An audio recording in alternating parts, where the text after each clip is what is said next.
i-confirm po natin kasi ang may statement din daw po itong yung nakatagpo po sa kanya na si Mr. Rodel na ang binanggit daw sa kanya ni Miss Shera is isinakay siya sa isang SUV. Isinakay. So, Isinakay siya sa isang at SUV. ibinaba doon sa area kung saan siya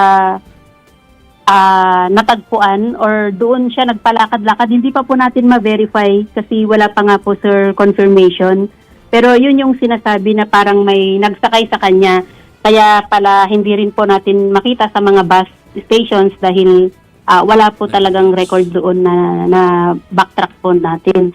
Ang initial din po pala na nabanggit nitong nakatagpo sa kanya is nabanggit daw sa kanya ni Miss Shera na isinakay siya sa isang SUV.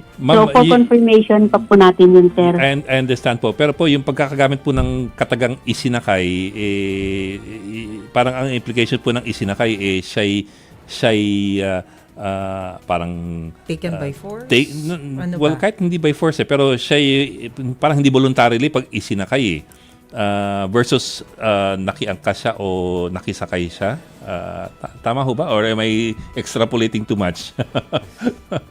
Yun, sir, ano yun po natin, i-clarify natin yan after ma-receive po natin yung mga details. Kaya po medyo hesitant kami kanina na magtanggap ng mga interviews po muna kasi yun nga po hindi pa natin talaga maklaro. Okay. Pero mag-update po kami pagka may mga reports na po, sir, na mare-receive. Pahabol lang po, ma'am. Yung sinasabi niyo po kanina na hindi pa masyadong makapagsalita si Shera, ano pong ibig sabihin natin doon? Mukha ba siyang traumatized? Mukha ba siyang anxious?